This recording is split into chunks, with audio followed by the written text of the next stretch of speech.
que vous allez bien. C'est très compliqué le matin. Je suis pas du tout du matin en fait. Faut que je me lève là. Je commence à voir le cerveau qui se réveille petit à petit et donc toutes les pensées qui arrivent de tout plein de choses. Bon allez, je vous embarque aujourd'hui avec moi pour une journée dans ma vie d'autiste. Let's go! Allez, motivation!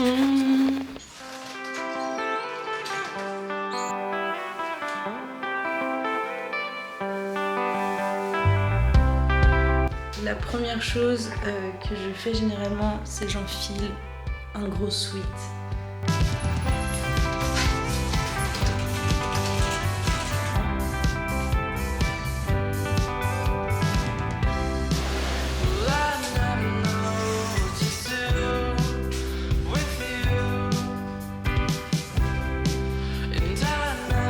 Bon, il fait pas très beau, mais c'est pas grave, parce que de toute manière, on reste toute la journée à la maison.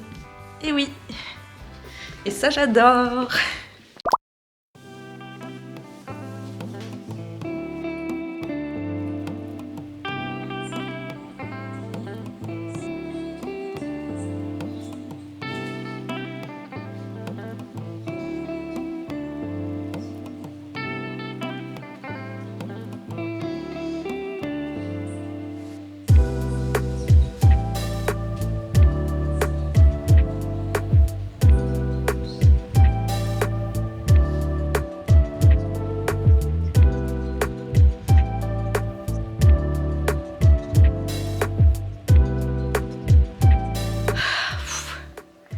Je viens de finir, ça fait du bien, je me sens trop bien, ça me fait vraiment du bien, ça me permet vraiment d'être dans le moment présent et voilà, de me sentir productive et surtout active. Et une fois que c'est fini, je me sens vraiment réveillée. Et j'ai remarqué les jours où je fais pas forcément de sport, parce qu'il y a des jours avec et des jours sans, j'ai du mal à me réveiller. Mais c'est-à-dire parfois il est midi et je me sens encore toute endormie, toute fatiguée et tout. Donc ça, c'est une bonne chose de faite. Maintenant, petit déjeuner.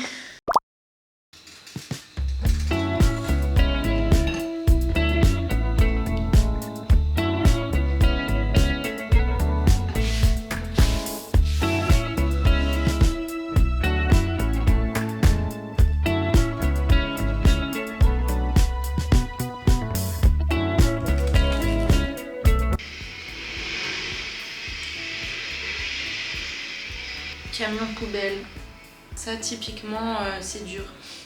Et encore une fois, ici c'est vraiment mal isolé et on entend vraiment tous les voisins, tout l'extérieur. Et c'est un petit peu fatigant, ça prend des points d'énergie dès le matin.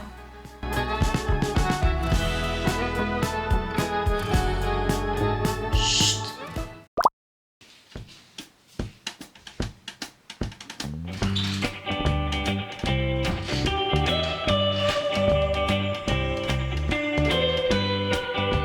Je vais juste me mettre un petit peu de mascara.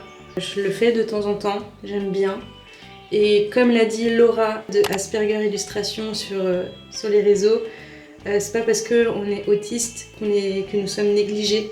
Nous adorons le confort, on aime les habits confortables, tout ça. Mais on aime être joli aussi.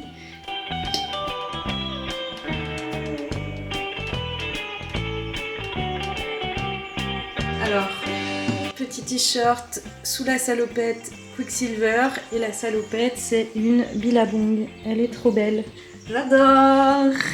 Là généralement après ma douche je vais me préparer un petit café et ensuite je me mets dans mon bureau pour travailler un petit peu.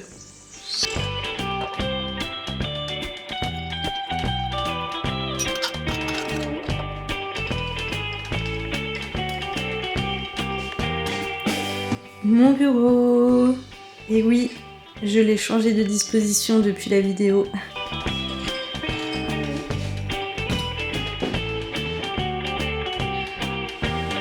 J'ai écrit tout le déroulement de la vidéo. Ça sert à rien que je vous montre en fait, mais...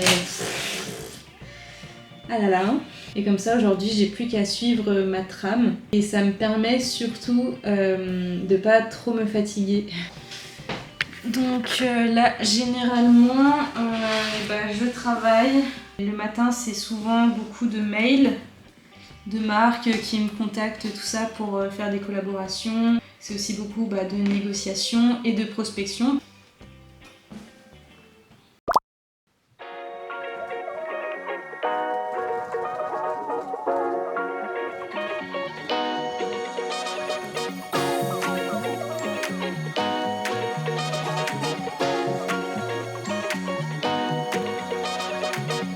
Et j'en profite aussi ce matin pour répondre à vos commentaires.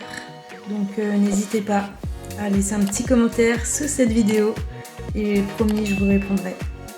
En tout cas, ça fait vraiment trop chaud au cœur, c'est trop cool. Alors sinon, pour rentrer un peu plus dans le vif du sujet, je pense que juste si je vous filme un vlog comme ça, genre ça paraît une vie normale. Donc pour moi, c'est quand même important de faire des petits blabla de temps à autre pour un peu mieux vous expliquer. Je me suis fait diagnostiquer autiste Asperger en 2017. Alors, déjà il faut savoir, dès que j'ai été diagnostiquée, tout ça, c'était une période assez difficile. Je vais vous expliquer pourquoi. Mais j'ai créé un blog, et pas un vlog, un blog qui s'appelle Nonocoplanet, sur lequel je parle du syndrome d'Asperger, je parle de mon diagnostic, je donne des conseils, tout ça. Et c'est un blog que je vais vous montrer juste après, que je ne tiens plus du tout maintenant. À l'époque, d'un seul coup, ça a fait 20 000 vues. Je recevais énormément de mails, de messages. Ça m'a un peu submergée et du coup, j'ai un petit peu lâché ce blog. Et puis voilà, de toute manière, j'explique le syndrome d'Asperger, j'explique mon diagnostic, je donne mes conseils et ça, c'est des choses qui n'ont pas changé. Donc en fait, je n'ai juste plus trop de choses à mettre dessus. Donc voilà, mais vous pouvez quand même aller le voir. Je vous mets le lien en barre de description de la vidéo. Nonocoplanet, vous avez la description du syndrome d'Asperger. Vous avez toutes les étapes de mon diagnostic et ensuite tout plein de conseils sur des livres, le kit parfait pour sortir dehors. Ça, c'est trop drôle, j'ai trop aimé le faire. Alors déjà, pour commencer, depuis toute petite, j'ai quelques petites particularités qui n'ont pas forcément été des signaux d'alerte en fait pour mes proches, pour mes professeurs, parce qu'en fait il faut savoir que l'autisme est beaucoup moins flagrant chez les femmes et même chez les filles. On rentre un petit peu plus dans les cases que des petits garçons qui sont vraiment différents avec leurs intérêts restreints, leur façon de faire, de penser, tout ça, et nous, les filles, les jeunes femmes, on va un petit peu plus rentrer dans le moule, on va être un petit peu plus des caméléons et du coup ce sera beaucoup plus difficile de faire un diagnostic autistique. Il n'y avait pas vraiment de signes très importants, c'est aussi pour ça que je me suis fait diagnostiquer seulement à 22 ans. J'ai eu une enfance normale, ma scolarisation c'était très difficile, mais je veux dire j'ai quand même réussi. C'était vraiment très difficile, surtout le collège et le lycée, c'était tellement horrible, socialement parlant surtout. Je l'ai quand même fait et voilà, j'ai eu mon brevet, j'ai eu mon bac. J'avais pas beaucoup d'amis, mais j'avais souvent une copine qui elle avait d'autres copains, copines, et du coup voilà, j'avais d'autres copains, copines vite fait. J'étais pas la reine du lycée, loin de là, je voulais surtout pas l'être, je voulais être effacée, limite que je n'existe pas, qu'on me voie pas.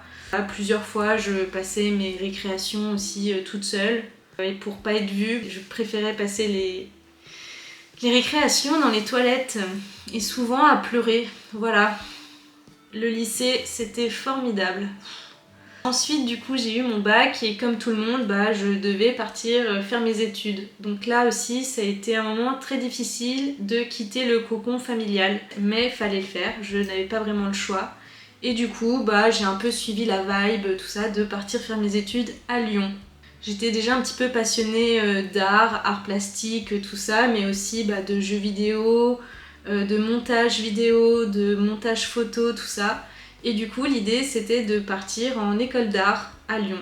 Donc j'ai fait une MANA, une mise à niveau d'art appliqué, qui était très compliquée niveau travail cette fois-ci, parce que j'avais des copines, c'était vraiment trop cool. Après on avait tellement de travail que vraiment on sortait pas plus que ça. Après la mise à niveau d'art appliqué, j'ai choisi de partir en graphisme. Et là, ça c'est beaucoup plus compliqué. Je rentrais tous les week-ends voir mes parents, tout ça, et tous les dimanches soirs quand fallait repartir, j'avais mal au ventre, c'était un enfer sur terre, c'était très très très compliqué. Je me sentais pas du tout bien dans Lyon, il y avait trop de stimuli de partout, prendre le métro, marcher dans la rue pour aller en cours, le bruit, la ville, les odeurs, les gens, c'était éprouvant. Les cours, les devoirs, parfois on avait tellement de devoirs que ça finissait en nuit blanche et j'étais vidée. Et en plus j'avais quasiment aucune note au-dessus de 5.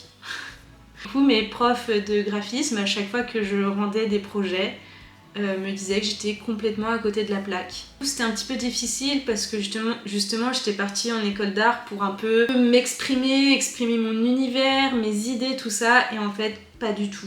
Faut vraiment rentrer dans la case, et moi je rentrais mais pas du tout dans la case. Socialement, j'avais même plus le temps d'avoir des amis, plus rien. En plus, je vivais toute seule dans un tout petit appartement. J'ai commencé à développer des TOC. Parce qu'en fait, je me sentais pas en sécurité. Une fois couchée, je me relevais pour vérifier que la porte soit bien fermée, le gaz, l'eau, les lumières. C'était un enfer et là, je me disais que ça n'allait pas du tout. Je rentrais chez moi, je me mettais dans ma salle de bain et je pleurais toutes les larmes de mon corps. J'osais pas en parler à mes parents parce que ils payaient mes études, ils me payaient mon appart. C'est vraiment en fait à ce moment-là où je me suis dit qu'il y avait un truc quand même où je sentais que c'était un petit peu plus difficile pour moi que pour les autres. Parce que tout le monde dans le reste de l'école allait bien. Et moi je comprenais pas pourquoi c'était difficile comme ça en dehors des cours et des projets. Je me sentais débordée par la vie. Ça allait pas du tout. Anormalement pas du tout. Je suis rentrée un week-end et j'en ai parlé à mes parents que ça n'allait pas. Et c'est pas grave, j'y suis retournée le dimanche en mode ça va pas mais ça va passer, ça va aller. Pas du tout. C'était pire. J'appelais mes parents en pleurs régulièrement et je leur disais que c'était plus possible. Je n'allais pas bien. Et là vraiment j'ai réussi à mettre les mots je ne vais pas bien. Et du coup je suis rentrée chez mes parents. Directement je suis allée voir notre médecin généraliste de l'époque qui est juste incroyable.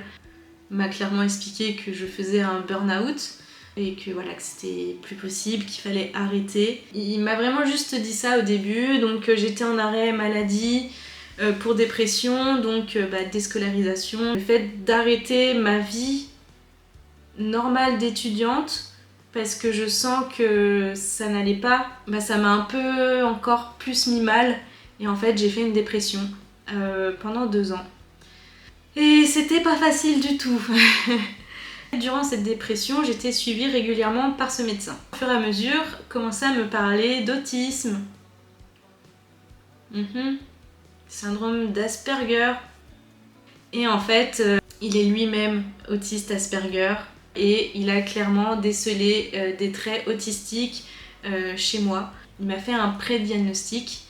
Et vraiment il a amené ça d'une simplicité et avec une légèreté où d'un seul coup on te dit tu es autiste, mais genre ça m'a même pas fait peur. Apprendre ça du jour au lendemain, sachant que j'étais vraiment en dépression au fond du trou et en plus on me dit que je suis autiste, j'ai très vite accepté et que en fait ça m'a fait du bien de mettre un mot sur ce que je ressentais et en plus de ça de me dire que le médecin en face de moi sait de quoi il parle parce qu'il est lui-même comme ça.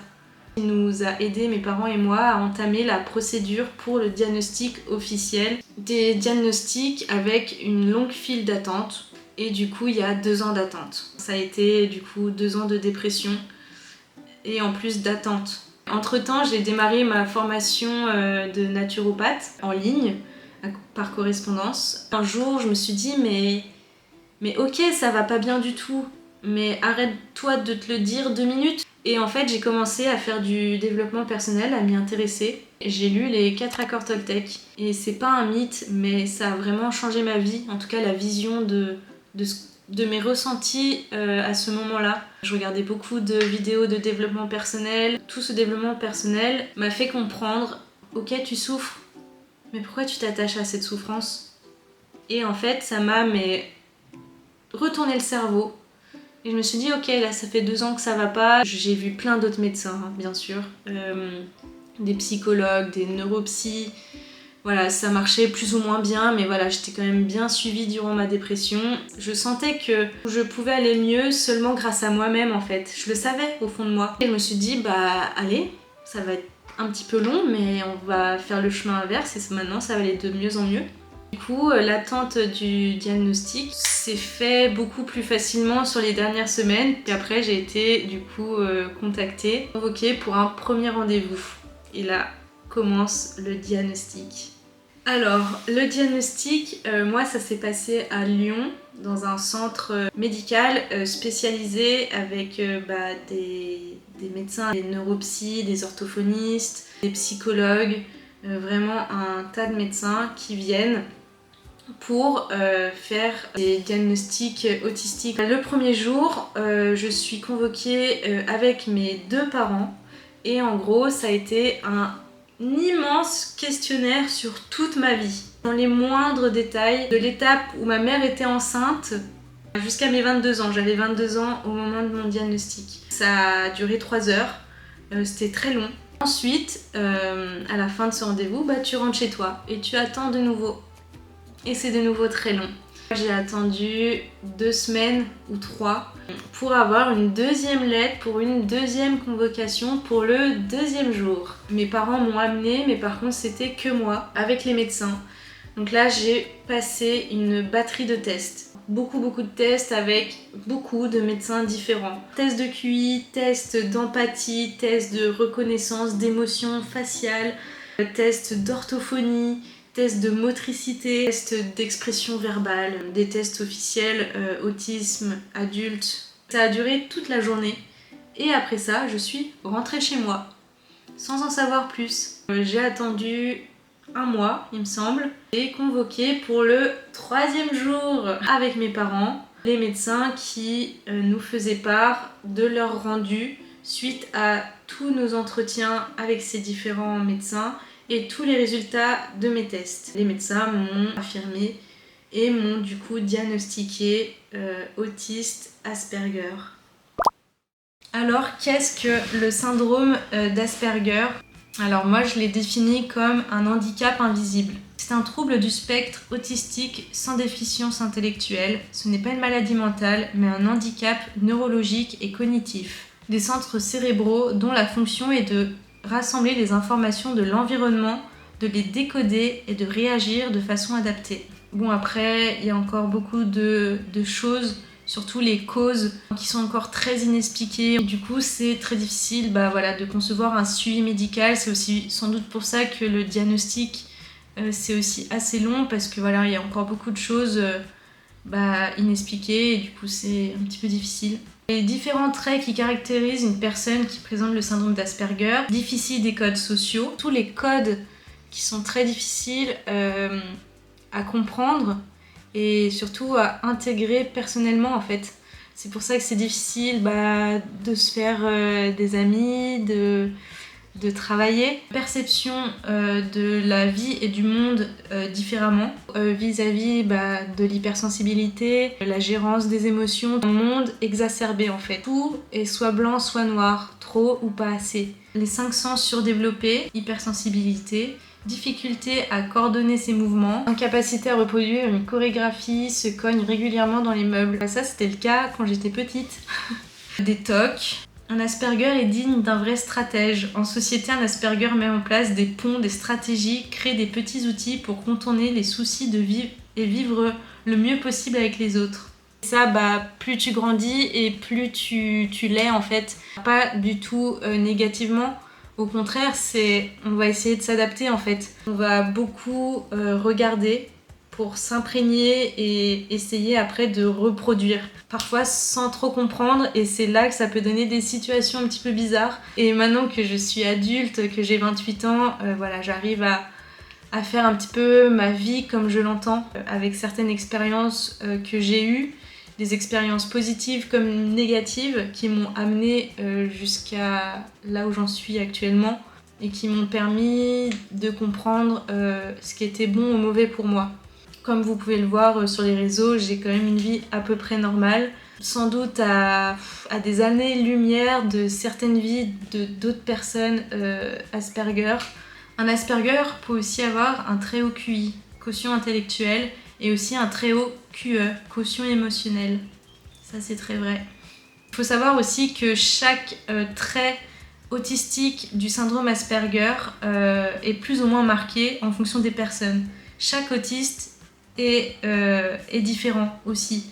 Tu es autiste, tu es différent, mais on est aussi tous différents entre autistes. Maintenant, je vais continuer un petit peu de travailler, parce qu'il faut que je travaille encore un petit peu.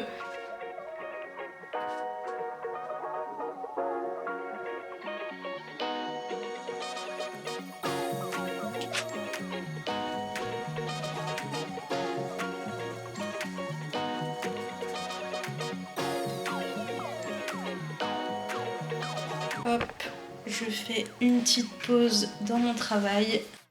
C'est très difficile de travailler. En parlant de mon expérience, de mon autisme à moi, c'est très difficile de travailler en entreprise. J'ai fait plusieurs petits boulots sur des périodes plus ou moins courtes, mais la plupart du temps, ça se terminait en arrêt de travail. Parce qu'en fait, c'était trop compliqué à gérer pour moi. Et si je laissais trop traîner sans en parler, ça pouvait de nouveau engendrer burn-out, dépression. Il y a 2-3 contrats, je suis allée jusqu'au bout. C'était pas facile. J'étais vendeuse chez Billabong, secrétaire dans des écoles de ski, dans des écoles de surf sur la côte ouest. Alors qu'est-ce qui est compliqué? La hiérarchie. C'est très difficile d'avoir un patron, et surtout en fonction de la personne que c'est. Si c'est des mauvaises personnes, on va tout de suite le sentir. Ça va être très très dur. Avec l'hypersensibilité, les émotions, tout ça, conditions de travail très compliquées, comprendre des tâches. J'ai toujours eu du mal à comprendre les consignes. On ne prend pas le temps de mieux m'expliquer ou de répondre à mes questions. C'est un enfer sur terre, c'est un stress qui ne me quitte même pas la nuit et du coup qui va commencer à piétiner aussi ma vie personnelle. Et ce sera trop difficile à gérer pour moi. En tant que secrétaire, le téléphone, mon Dieu, je déteste le téléphone. Enfin, même encore maintenant, j'appelle que mes parents. Maintenant que je suis dans le milieu de l'influence, que je travaille avec des marques, heureusement que les mails existent. Mais mon Dieu, quelle anxiété quand les marques me proposent un call ou le pire, une visio. Aussi, les relations entre collègues qui ont toujours été un petit peu compliquées. Le soir, aller boire une bière tous ensemble après le travail, en fonction des personnes avec qui je travaille. Si j'ai pas d'affinité avec elles, je vais pas du tout me sentir à l'aise et je vais pas du tout avoir envie. Et surtout aussi la fatigue. Moi en tout cas, j'ai du mal à continuer à avoir une vie personnelle dès que j'ai un travail en entreprise en tant que salarié. Donc c'est trop compliqué à gérer. Donc voilà, c'est pour ça que j'ai fait des études de naturopathe par correspondance. Vraiment, je pouvais pas retourner à l'école.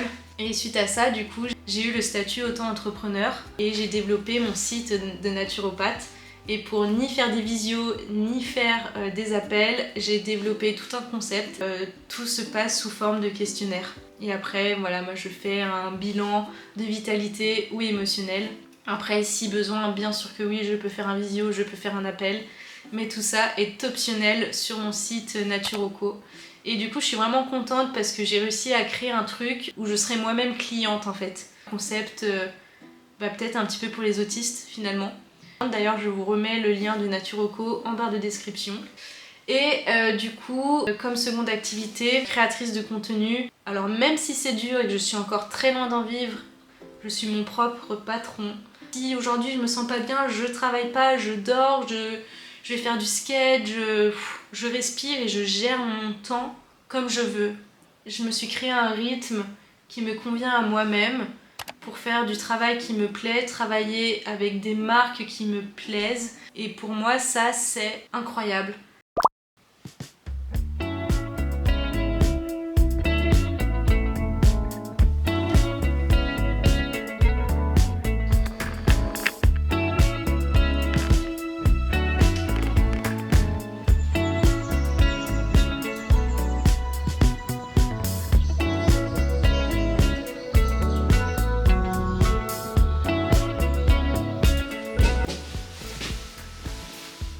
Passé. Oui, ça va.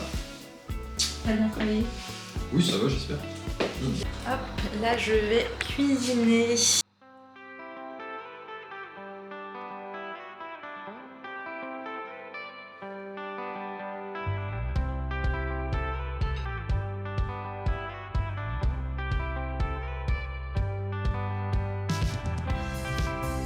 Miam miam.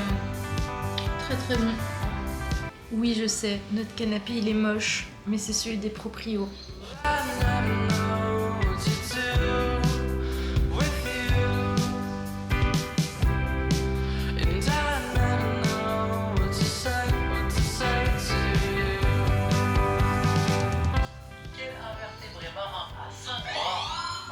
Crabe. On a parlé tout à l'heure, c'est Patrick. Oui, par rapport à qu'est-ce que c'est moche une étoile de mer. Ça c'est beau ça. Élément chimique. Autrefois appelé gallium. Raphaël, sœur. Oh là là, on parle plus. Waouh. Il a fait une petite pause parce que c'est Raphaël, il les a explosés.